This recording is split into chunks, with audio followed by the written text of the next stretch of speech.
As always, this opening lecture is dedicated to our freshmen. Such questions as, how shall I believe in the possibility that my mind could attain truth? If we could but know where we are and whither we are tending, then we could better judge what to do and how to do it. Welcome back to another episode of The College. On today's episode, we'll be talking with Ben Keyse about the Annapolis and Santa Fe campus. I hope you enjoy the show. Hi, my name is Ben Keyse. I'm a rising junior, graduating in 2023. Wonderful. I thought this conversation we could use to talk about, one, the Annapolis campus, and two, the Santa Fe campus. Maybe we could talk about, what things are similar, right? We all take the same classes, but also what's different.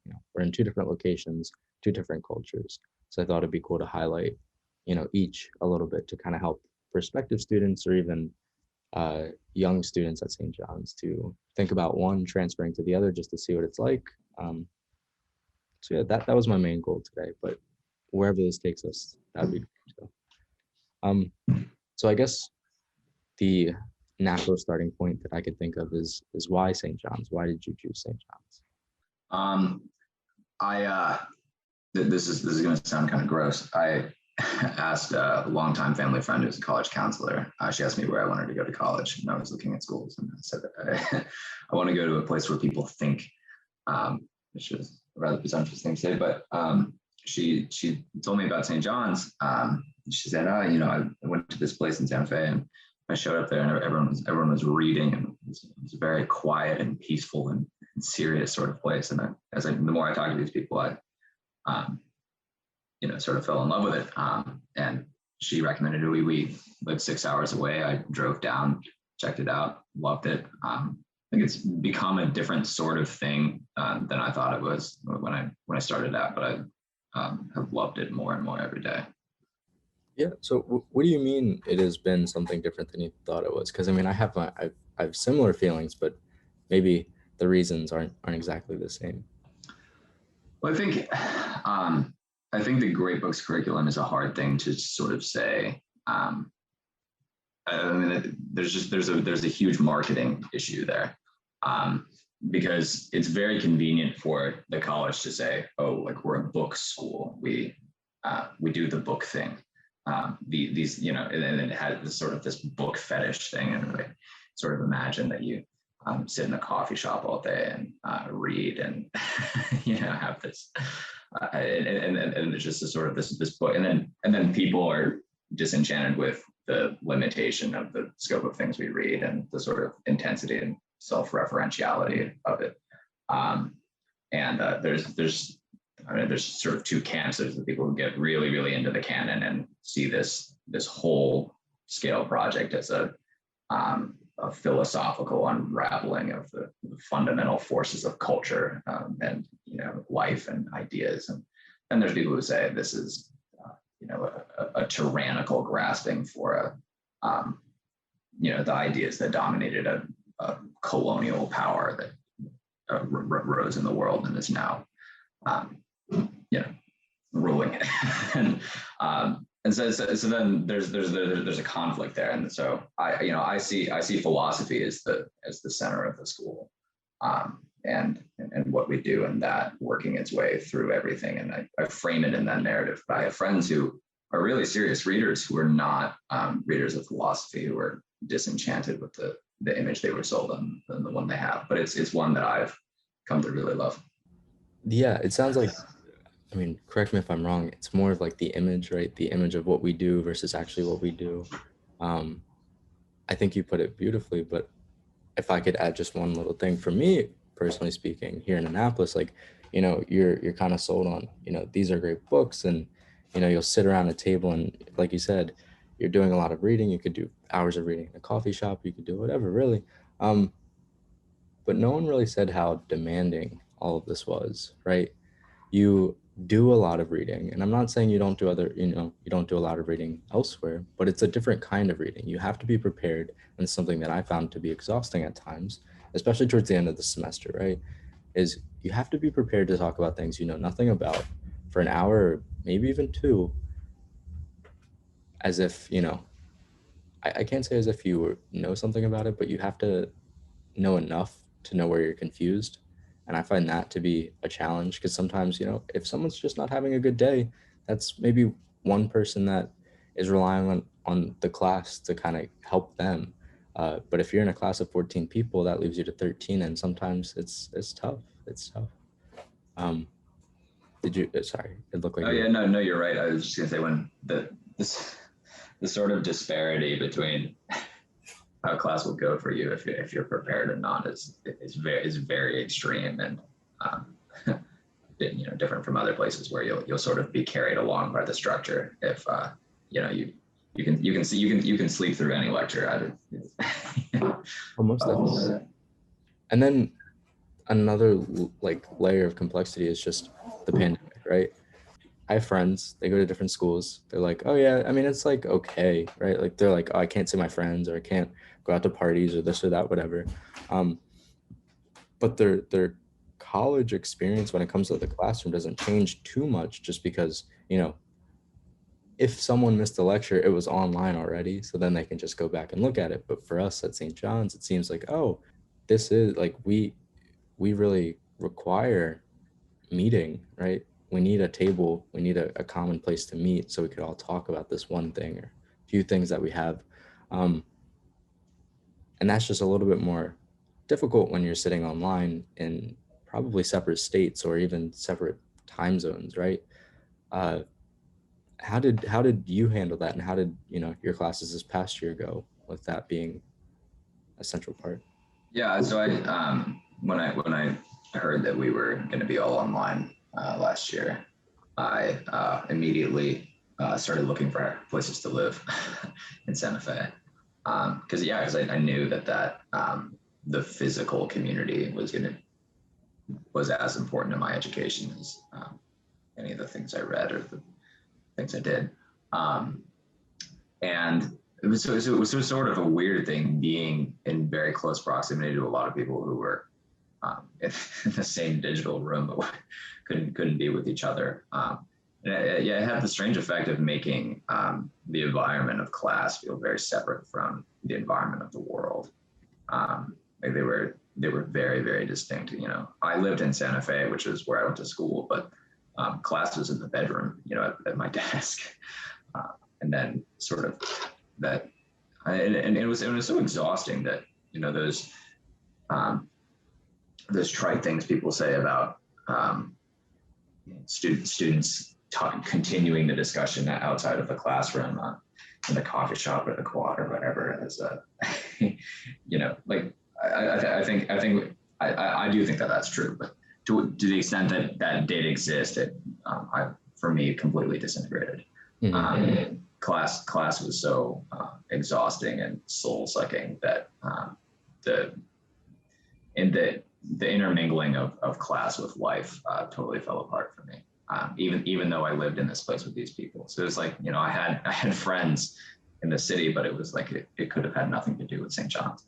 But I don't know if that's because of just the physical space, or just the exhaustion from the pandemic, the screens, just the nature of class. I mean, it could have been any number of things, but it was terrible. I'm glad it's over, kind of. Say that one more time. I said, I'm glad it's over, kind of. Oh, yeah. I was, I remember just being, or the feeling of, isolation, right? I felt very isolated when I'm day in and day out just sitting in my room. I felt like I was just endlessly reading, Maxwell or Kant or whoever, really, for junior year. And at times, I just lose sight of where I'm trying to, what's the goal that I'm trying to achieve, right? Where am I? What's my progress? Where are we heading? And I just got lost in the details, and I often just had to take a second, step back, and sometimes I just had to go out for a walk, right? I'm about a block and a half away from campus, just go over, even if no one's there, even just getting away. And I think this is something that I realized more during the pandemic, was just how important getting up and getting moving was, right? You Mhm. go from your dorm room, and I know this is still short, or if you go from like a dorm room or an apartment off campus to classroom, there's movement there. You're walking, you're getting up. Hopefully, I mean, I'm not a morning person, so it was hard to get up in the morning and go to breakfast. But like, if you're in a dorm room and you go to breakfast, like that activity, right? It's getting up, you're getting moving, getting some food in you, and then you're getting ready for class. Where I found myself online, just up out of my bed, about 7-8 feet away from me is my desk, and then I sit down and get online for classes. But I did. You mentioned like outside on the quad or just around campus. So I know in Annapolis, if you take the main road in, you're looking at McDowell, which is our main building. Mhm. That's where or I should say, like some seminar classes are held. Many tutorials are held there, and that's where our waltzes and our different kinds of dances happen in that main building. And if you're going, you go around McDowell, and on the other side, that's our quad. We have a little patch of grass, and usually they set up in the first week of school. They'll put like a dance floor, and our first waltz will be out there. And that's usually like welcoming freshmen, getting everyone out. Snacks and drinks of pink lemonade, and if you're 21, they have alcoholic beverages if you'd like. Um, what is that? So do you guys have? I mean, I didn't know if you were saying quad in terms Oh of. yeah, I was speaking more to the what I perceive to be the Annapolis fantasy of that. But our campus is. And sorry, was campus still accessible for you this year? Yes, so Yes. campus was accessible. Yeah. Yeah, no. So I think this was part of the problem for me. Everything was totally closed down. There's sort of Santa Fe, the campus is it is like on the side of a mountain sort of. There's one road, a loop that comes in the south east corner of the city, and it's sort of at the end of the loop here. And then it backs up to the national forest sort of. And then there's one road that goes in, and there's a security guard at the road. It says, it's closed down. So maybe, I don't know if it's just the necessity of you being in the city or if it was the New Mexico mandates, but yeah, very closed down. When it's normal times, which I really only know from about 6 months of experience, there are meeting places. There's not, but the campus sort of lacks a centrality because it's all kind of strung in a line on the side of the mountain. So there's a couple, they're called placitas. There's just sort of brick laid open areas. Santa Fe has no water. There's very, very little grass on campus. It's still beautiful. There's, it's a sort of red dirt and rocks and pine trees. But you can't, it's not efficient or good to have large flat spaces of grass. So the congregation tends to happen in one of two spaces, one sort of in front of our student center and one is in front of the library. But both of those are sort of decentralized from where people live. People live on sort of two poles of campus. There's uppers, which is the top of the hill, and lowers, that's bottom of the hill, and then the sort of main campus in the middle. So people have to, and the classrooms are here too. So people sort of walk out and they congregate in these areas after seminar. And then there's also, we make it quite a bit. We have a big student center, do a lot of things in the coffee shop and the dining hall, and similar sort of opening events that you were describing, and things throughout the year where people get to know each other, and the college sponsors camaraderie. Do freshmen tend to live in one area and upperclassmen live in another, or how does that work? So it's sort of spread out. The uppers tends to be quieter, a little more. I don't know. I don't know if serious. The parties don't happen as much up there, which is not to say that they don't happen, but they tend to mostly be double rooms. And so a lot of freshmen live there because Johnnies tend to not want to live with other Johnnies over time. Those tend to be, the freshmen are spread out, but when you fill out a survey, you say, do want to live with a roommate? Do you not want to live with a roommate? I think it's a great experience for freshmen to have roommates. So a lot of them do live up there. Lowers is mostly single dorms, and tends to be where the raucous things happen. But people go back and forth. So I lived in uppers my freshman year, and I had friends from lowers who, they would walk up the hill, and then we would, have tea in my room, and it would be a serious sort of affair on my floor rug, and it's sort of a place to unwind. And then it's Friday night or something. You go down the hill to the Piraeus, and engage. Yeah, that sounds, so that reminds, so Annapolis is kind of situated. We have, again, you're walking in that main road, which isn't actually a road. It's just more of, like laid brick. Like there's no, you can't drive up it or anything, but if you're coming up, you see McDowell, and to your left, furthest to your left, you have the library. Then you have a dorm building, Humphreys, and you have the bookstore right below Humphreys. And that's usually where some freshmen will live. My first year, so it's about 3 floors. The first floor was an all boys dorm. First floor and second floor were boys. Third floor, it was girls. So that's normally where some freshmen will be held. And then if you keep going straight back from McDowell, you have Campbell, and that's where some other freshmen will be. Then if you go across and you look at the other side towards the dining hall, so now you're on the right side of McDowell, you have Randall, and that was an all-girls dorm my freshman year, and usually is, or has tended to be in the past few years. I can't say before I was here, because I believe it was an all-boys dorm at one point, but recently, all-girls dorm. And then it's connected to the dining hall. And that's usually where freshmen will be situated. So it's pretty close proximity. And then you have a few that, if things are a little bit crowded, you have some that'll be in Paca or Spectre and Gilliam, which that's on the backside of campus near the water, which is only like a 5-minute walk, but people still think it's pretty far because it's not in the close, 30 seconds to get from one building to another. And freshman year, a lot of people found themselves in triples. Triples or doubles. So Humphreys, they're pretty big rooms. It wasn't bad. I lived in Humphreys. I was on the first floor of Humphreys my freshman year.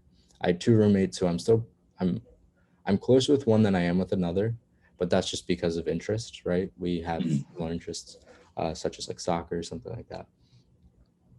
And it was a good little living situation. We had enough room that we weren't like on top of one another, but we were still,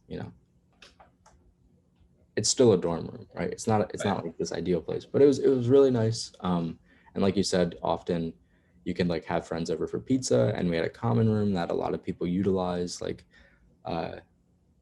movie nights or something like that, or just hanging out, reading, and like eating snacks. That usually happened quite often, and I know many people enjoyed that. Recently I do find myself reflecting on what life was like before the pandemic, because like maybe if I knew that this was going to happen, I would have taken those things a little bit. Yeah. Right. Yeah. I would have, enjoyed them a little bit more if I even could have. But it is what it is. I've heard in Faye, things are a little bit more relaxed. Do you have anything to say about like, what are things? So one good example is, and this isn't bad, but I do remember some Faye transfers coming to Annapolis, and they'd be a minute or two late to class, or even 5 minutes. And the sense that we got is the Faye culture has a little bit more relaxed, of like, oh yeah, scatter in and get ready for the conversation. Where many tutors at the Annapolis campus, they will shut the door the minute it turns 9 a.m. or 10:10 or even 8 p.m. And if you're late, like they ask you either if they're one to get in and get ready, or if they're extreme, they'd be like, just you're late, please just go back to your room or something. Like I've only heard that in a rare occasion, but I do know some tutors really do have like, hey, please be prompt, or I don't know. Is that a truth, or is that just a fantasy that I'm hearing about, Faye? We are Westerners. Time for some people moves a bit slower. I mean, the tutors are still sort of from all over, and each has their own values. I've had tutors who are pretty aggressive about time, and some who were not. I don't know. I think we, just as far as relaxation. I don't know. I think I can't speak to this as Santa Fe or as St. John's, but the conversation is, I think in being relaxed, in some senses becomes more serious in others. The idea is that a lot of everyday conventions get in the way of serious thinking. So. Things like professional address and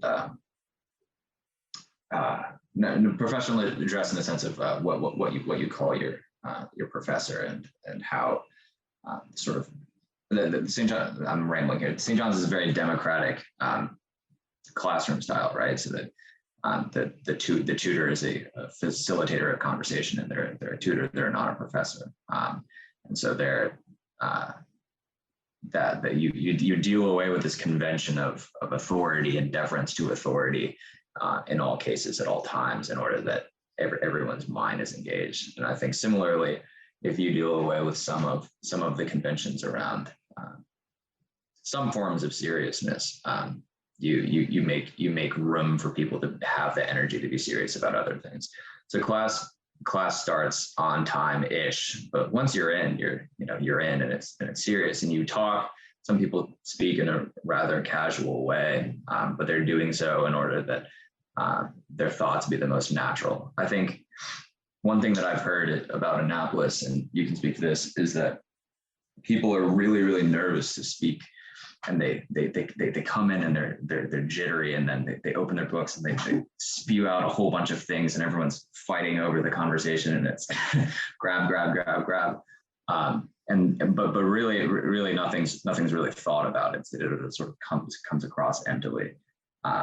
That's harsher than I've heard it put, and milder than how others have put it also. But just the idea that if there's not a competitive seriousness, you open someone to the ability to think about something seriously and openly. But if there's not enough convention, if there's not enough, I think this would be the other side. If there's not enough pressure from the convention to get someone to engage seriously and take themselves seriously and what they're saying seriously, then they sort of ramble on without any principle to what they're saying, or an idea for them. Well, I wonder, and you can get nowhere. So I think a balance of the two is good, and it's a mean to strike. And some people, I wish had more principle, and some people I think should relax. But all of those people go to Santa Fe. Also, those two presences are in the room, and it's just a balance class has to find. Yeah, being nervous to speak, of course, does happen. I've seen it more really in the first 2 years, right? Freshman, sophomore year, freshman year, you're really trying to understand what we do here, right? You try a lot of different things to see if they work. Sophomore year, you kind of, catch your feet just a little bit. But yes, no, I agree. People usually are a little bit nervous to speak.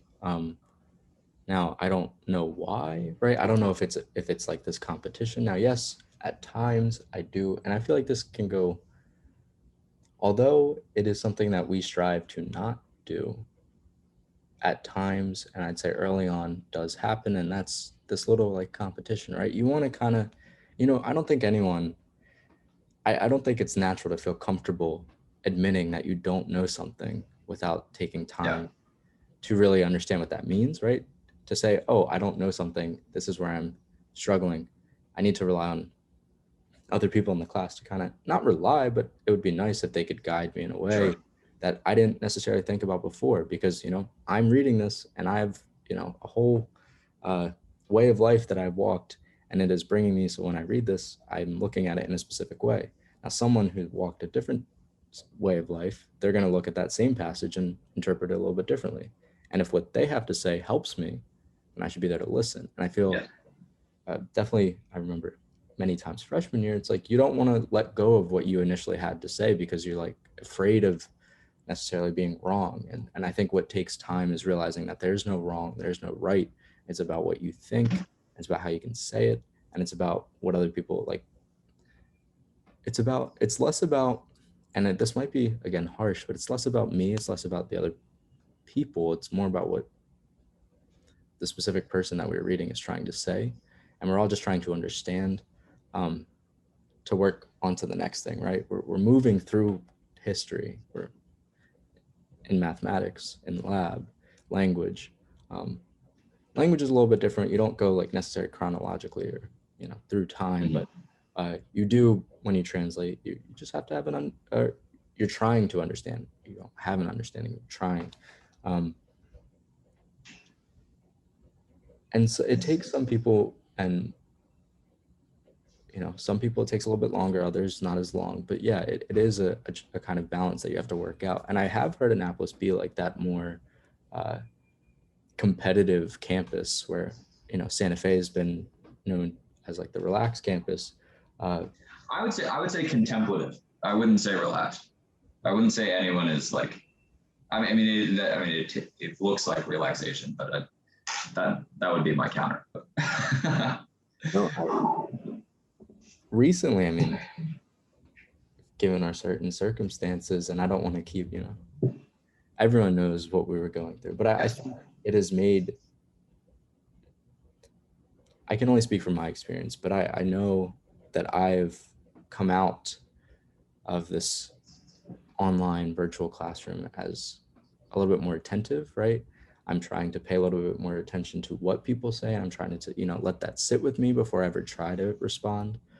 And I think that is, for some of my peers, that has happened as well. I know, and I'm excited to see kind of what St. John's looks like now, having been online, right?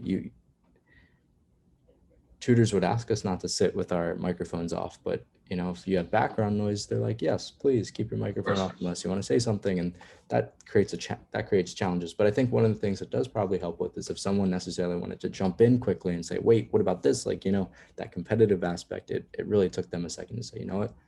Okay, let that one go. I'm going to hear out whatever this person has to say, because, I'm hoping they did the reading as directed, and, they're getting somewhere. And I just maybe I'm not seeing it clearly yet. Go ahead. I was just gonna say it's hard though, this interaction of the competitive spirit, because I know people who are fairly competitive speakers in class, and I try to always hold them away because they generally tend to be unproductive. But they say that, oh, if I can sit in a class with my microphone off, if I know that there's no, or even my camera off, if I know that there's no pressure for me to engage with this thing, and that there's, everyone is just sort of democratically, like their box turns on and, okay, here's my opinion, and there's no like evaluation of it. They say, I have no incentive to contribute to class. And if I have no incentive to contribute to class, I'm not paying attention. And I get nothing from the class. So I think, yeah, it's hard. Like, I don't know. I think ideally the value would be you wish to participate in class because you recognize the value of everyone valuing that, right? Like you want to instill what's the word? You want everyone to be participating in the sense that they're trying to get something out of it, and that each person has a role and a share of the thing, and that everyone is ultimately there to listen, but that some amount of pressure to speak is, it is what makes us think through something in a more serious way. Having to push that. Like I said, I think it's a different sort of way of learning if you have to construct the argument in your own head in the way that you would prepare it to be spoken than if you simply had something recited to you. Like, I think it's almost like a different process mechanically or something, like in the soul. Like, but if there's no, but I think if if the incentive to speak, to participate comes from a place where I am trying to affect my ego onto this thing, and I'm evaluate the success of my class to the extent to which my idea is valued by whatever authority, the class or the tutor. I think that's destructive. But I think, and Zoom did a weird thing with that where it was totally you weren't speaking fluidly. It was like your box is now unmuted, like you're yellow, like you're like this is your time. Like there's nothing fluid about it. And so it became it was we don't have to talk about the pandemic anymore.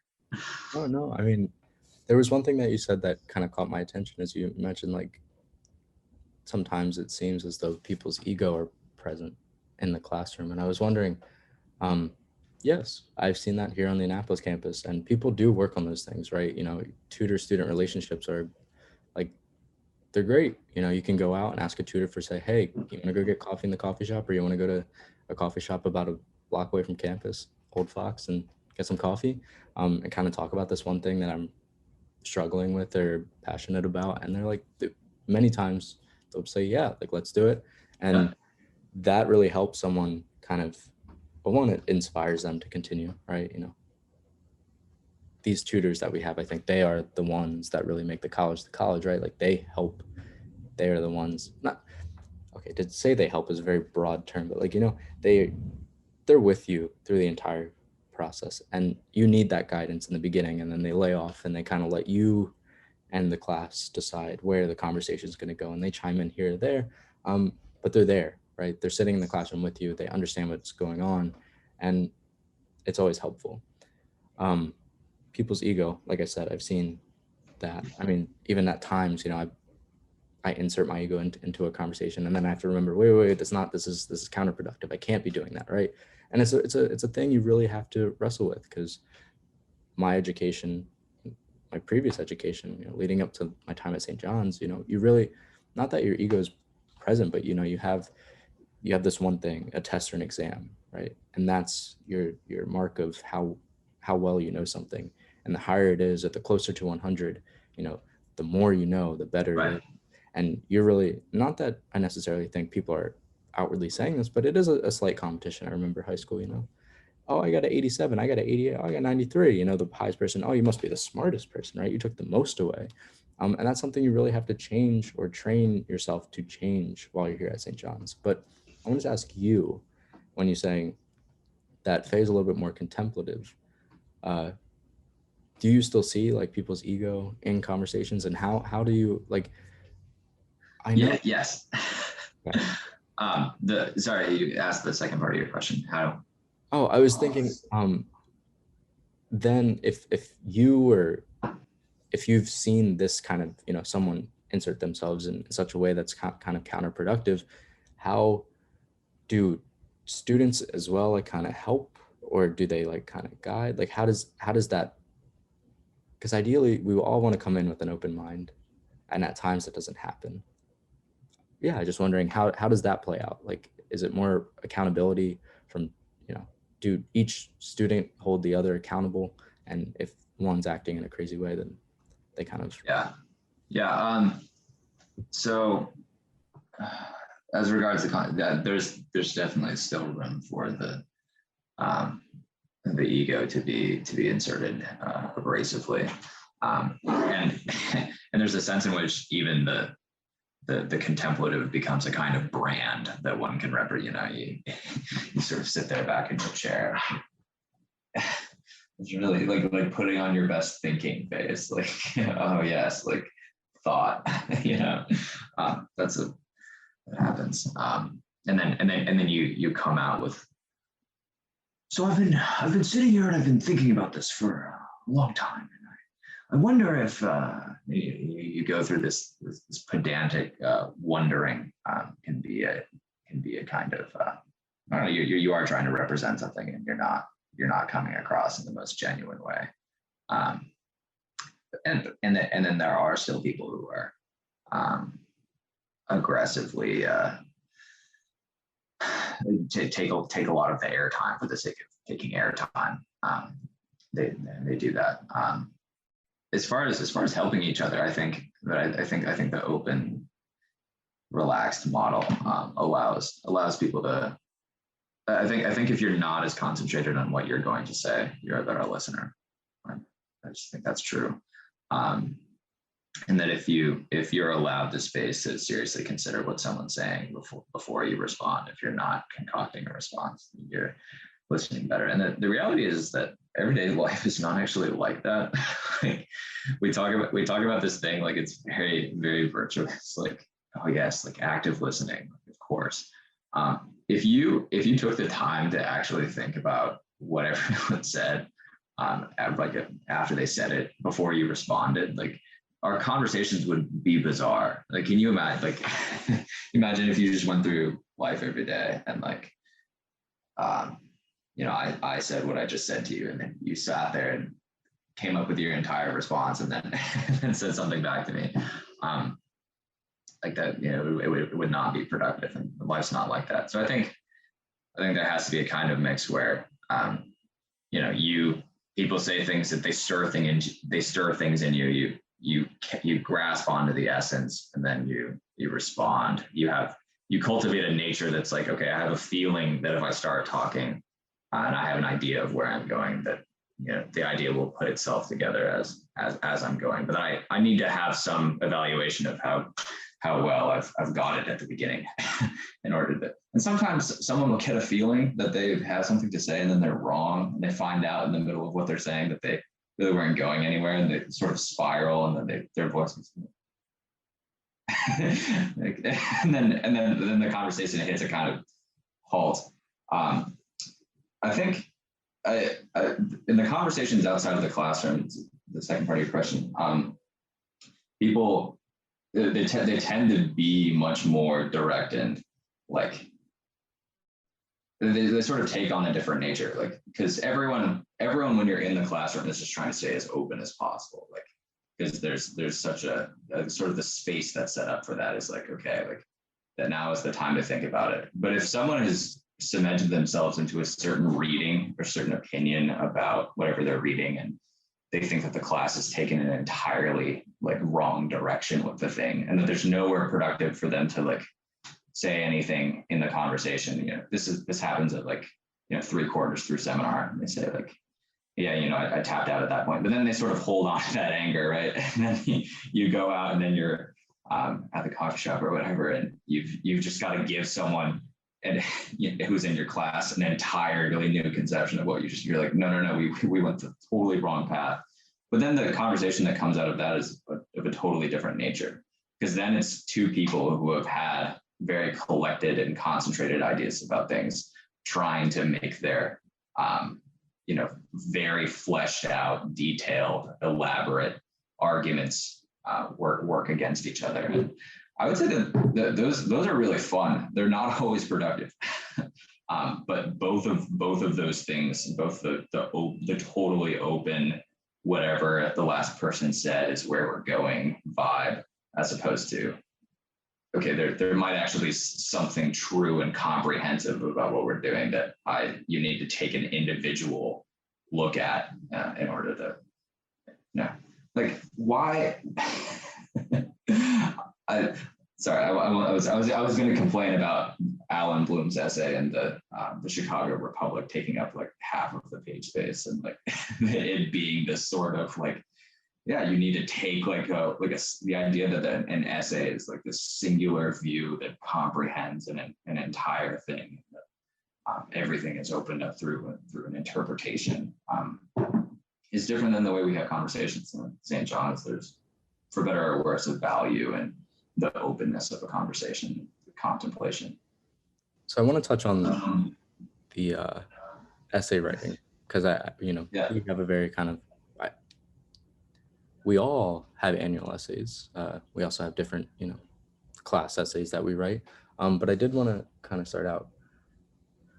It sounds when you're talking about outside of the classroom and those types of conversations, they are a little bit different in nature than being in class. And I find that to be similar here in Annapolis.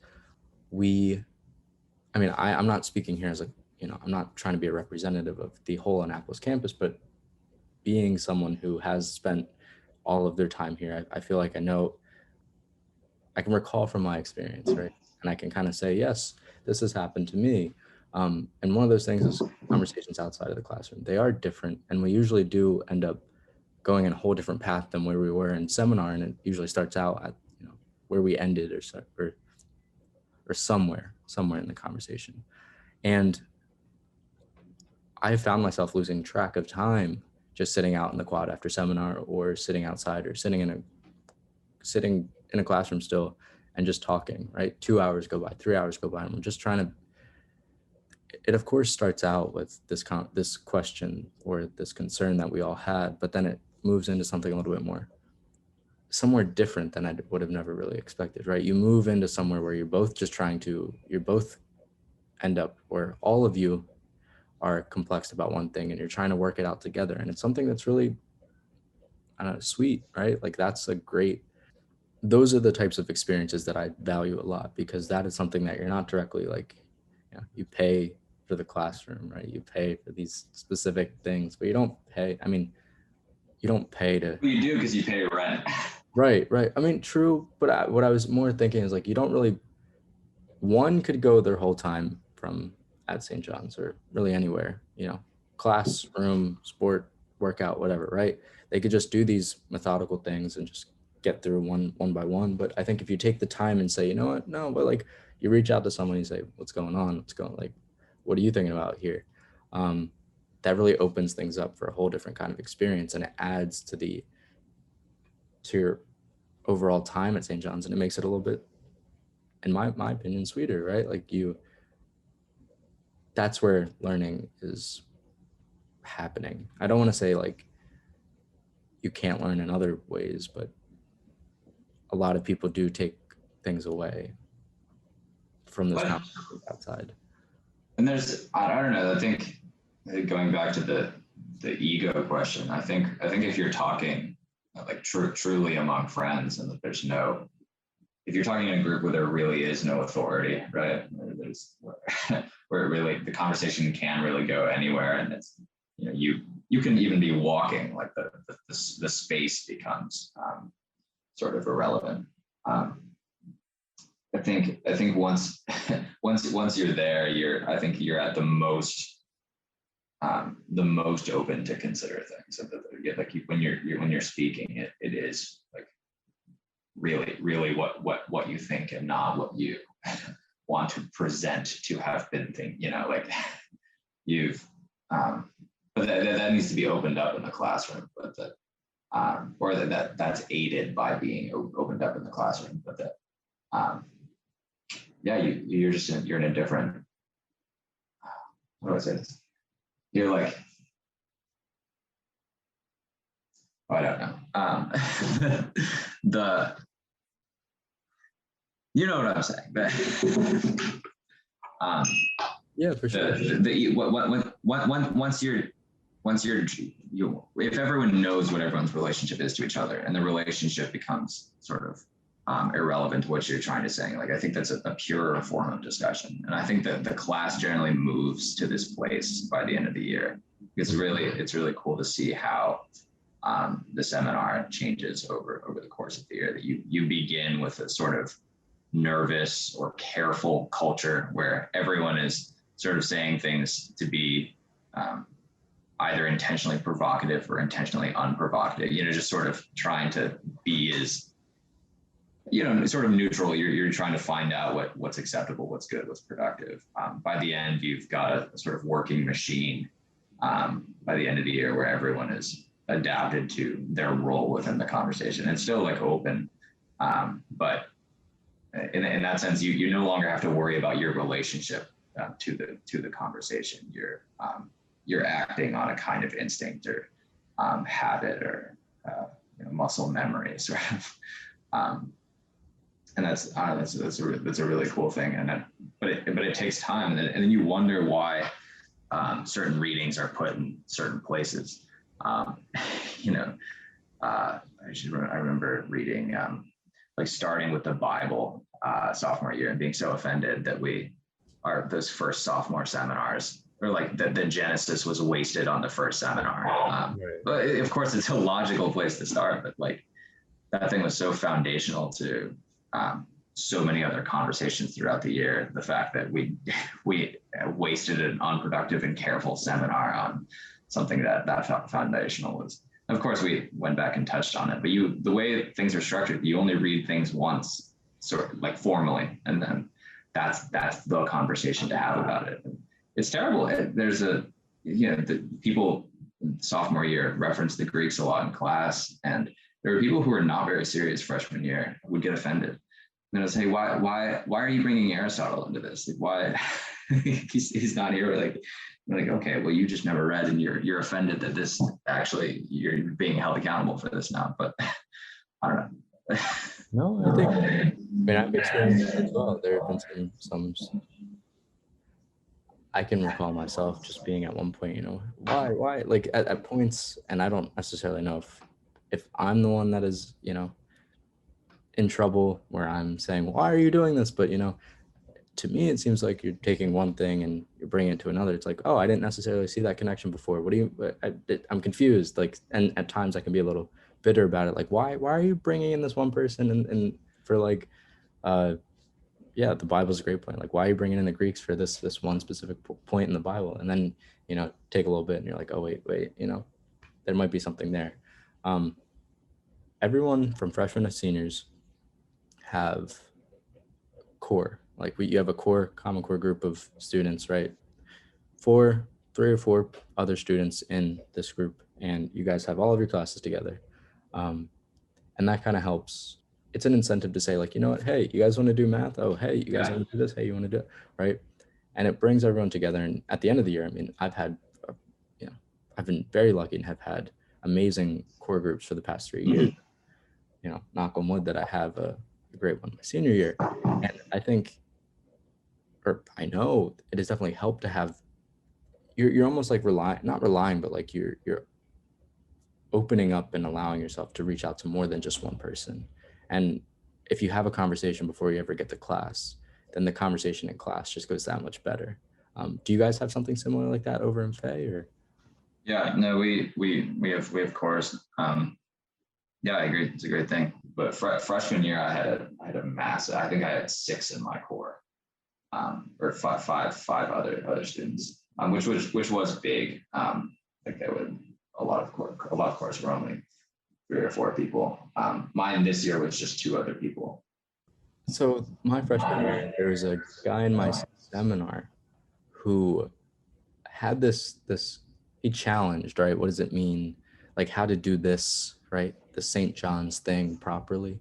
And it kind of touched on the listening and the speaking part. You say, oh, these people tend to be a little bit quieter, And I think, that speaking in class is something that we should all strive to do. Speaking frequently. I'm not saying that you need to come to class and say, and be prepared to, I'm going to speak for 5 minutes today. I'm going to speak for 10 minutes or whatever. No, I don't think that's proper. But what I do think is, putting your insight into something or putting whatever you have to think out and in the conversation is helpful. But this guy, my freshman year, challenged that idea and said, well, what about the listening part? What about sitting and, like that's also part of doing this, right? If you are actively listening, isn't that just as much part of the whole process then as it is speaking? And I didn't know, I wanted to challenge you on that. Like when we think someone isn't listening, are we thinking they're tuning out? I mean, someone may not say something for the whole entire class, and that's perfectly okay because they, if they have a notebook or if in their book they're writing. So yeah. Yeah, of course, balance of listening and speaking. I think, I don't know. The people who never say anything in class, there is, I don't know. I mean, there have been maybe, I'd say there have been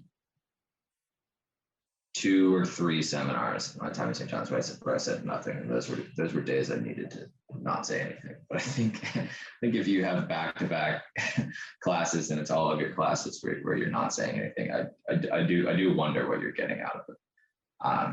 Because I mean, most of the world is structured where you have to fight for a place to speak. That no one, I don't know, that people tend to not be seeking out your opinions. And I think if you don't take advantage of the environment where you're allowed to cultivate how you come across outwardly, and make your thinking clear, I think you come out. I just think you've missed an opportunity. And so people who are listening, like, of course it's respectful, and like it's good to not throw out useless things when you might only have useless things to say. But I wonder, like, I think it's the speaking is an essential thing to develop, and that if you speak to, it changes the way you engage with class. Because if you're only listening, there's no accountability for how well you listen. Speaking itself, I think, should be a test of how well one listens. If you only speak on unrelated points to what other people have been saying, and clearly you've just been in your head over here, and now you've just come out with some embodied thing, here's my statue, like, and people say, okay, and then they put out their statue. Like, no, I think the speaking should be a test of how well one listens to their classmates, and that if one doesn't speak, there's no measure, there's no accountability for how well you've listened. And if you speak the whole time, you obviously can't be listening because you were talking the whole time. I think, wow, yeah, I agree. I think those are, I mean, not that I would ever sit here and be like, no, that is not right or anything, but I think what you said really touches on, I think some people, I mean, myself included, I needed to hear that at times. You need to find the balance of speaking and listening. And also I've more and more just finding more and more, I hear that, those first week or two of class, you really, or even the first month, you really want to find what your role is in class, because everyone plays a different part, right? And that's the interesting thing, is we all come prepared and to speak about different things, and that's great, whether it's the Greeks, whether it's the Bible, whether it's Apollonius or Euclid or Newton, right? We're all coming and we're all there to speak about one thing, but we all have a different little role, right? You ever feel trapped by your role, though? I mean, I really like, do you guys have all college seminars? Not always. Friday night, we have Friday night lectures, and sometimes they are, an all college seminar or something like that. But like once a semester, like. Yeah. Oh yeah. I really like those because I feel like, I think the role's a good thing, but you can always fall into it. Like there's a sort of, if like there's you're neither you're not really challenged by it sometimes, and you can be trapped. Like, oh, my tutor said in my Don Rag that I present that when I do this, like, that's good, and that's different than what she complimented in someone else's Don Rag. But look, Mr. Keyse always comes out with like the really comprehensive question about what we're doing here. Mr. West is very good about making sure that everyone's very clear on the facts, that our conversation is oriented towards the details.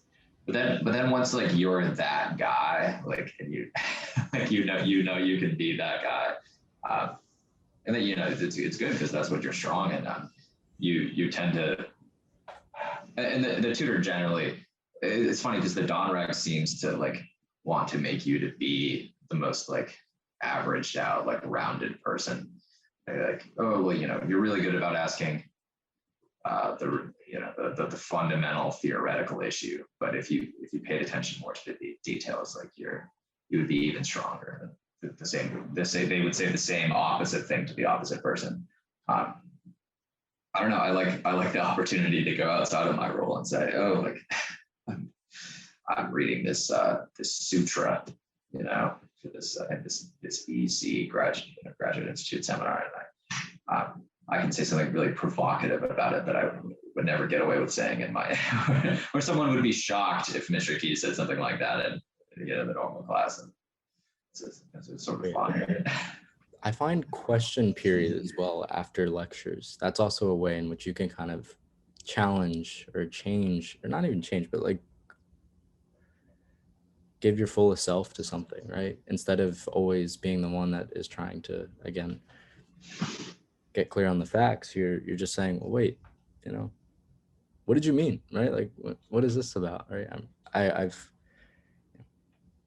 had the pleasure of going to many seminar, or, you know, Friday night lectures, not seminars, and you go to a question period and you're just like, wait, what was that? What can you just say more? I was kind of lost in this one point. Or you even challenge someone, right? You challenge the person who is speaking, and they go, wait, okay, and then you get into this really good conversation. You end up staying, you know, an hour or two after, but it's always fun. And I think that's the general thing of St. John's. It's always supposed to be fun, and we have 4 years of it here, right? But after that, and if you decided to buy your books, you have a lifetime worth of reading to do, really. I've been thinking about that a lot recently. Like, time is slowly coming to an end, but that doesn't mean I have to put down the books, right? Yeah. So that's those. If you have anything else, by all means, like, I'd love to continue. But those are all my questions, really. I do. I have more things to talk about. I've got to go kind of soon, though. So. Yeah. No, I mean, yeah, anything that you have to say. I mean, I was just gonna say we got very distracted from the point of the differences of campus, and we had a very generic, not generic, but like, you know, just this like standard brand St. John's conversation, which I find myself in a lot. On the question of the differences of the campuses, yeah, I mean, it's like, I love the mountains. That's a trivial. I like being in the mountains. I like being close. I like seeing. I like having my life framed by it. And but the question of how that, like, this is ultimately where I think the question is most like, how you're gonna be in this intense thinking restructuring of your mind for a couple of years. What would you like the context of that to be? I'm very productive when I feel like I'm in a, you know, little desert mountain monastery, you know, in the woods, and that I always have some, like, you know, outer society, you know, some like natural thing to be immersed in, and say, this is the, you know, human beings are just these things constructing things in the universe that exists before them. And I tend to feel trapped in cities, and but at the same time, you're depriving yourself of lots of rich opportunities as a young person that you might want to engage in. You know, like going to the you know, the bar or something in town that, you know, everyone will be there, and it'll be this lively, intense discussion.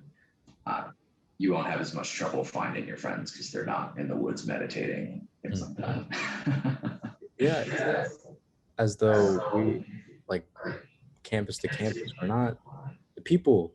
The of course, cultures may be slightly different because, you know, geographically we're in two different places and surrounded by two different people, or bodies of people. But it seems as though we are similar in the things that we do, right? We read, we sit and we talk, we write.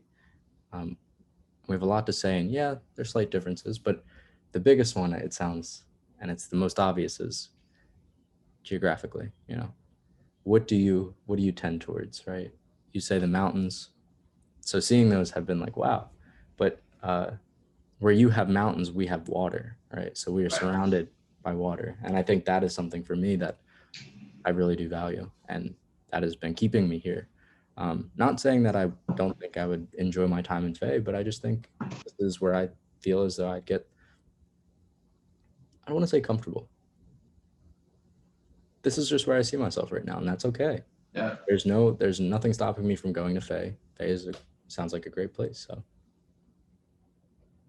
I will say that we have 300 days of sunshine a year. that's And it'll snow and there's great skiing, but it's still sunny.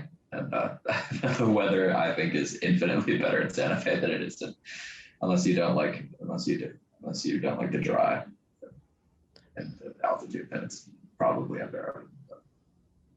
I enjoy the seasons changing.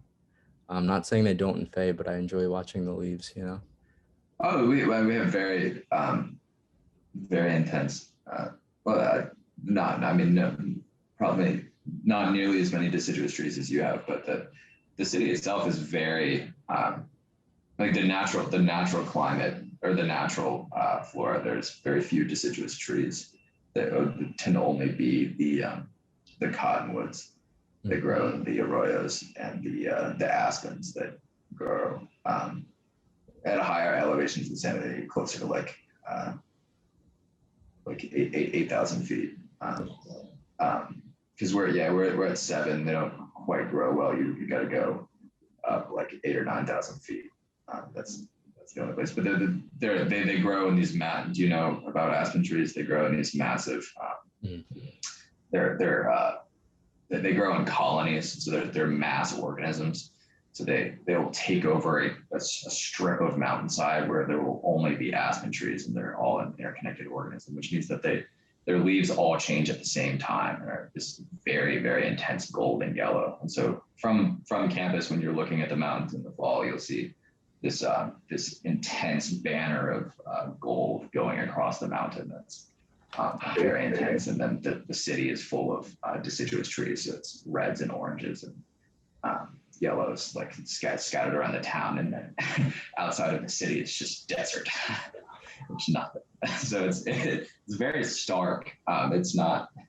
They tend to be like concentrated intensities, and then very intense nothingness juxtaposing it. That's. I mean, it sounds like you might come up with Faye just to see that, right? I mean, Yeah, you should. That sounds awesome. But again, I just want to say thank you. Of course. This has been really fun. Well, thank you so much, Jordan. Thank you. You take it easy. Take it easy. That's all for this episode of The College. Stay tuned for new episodes.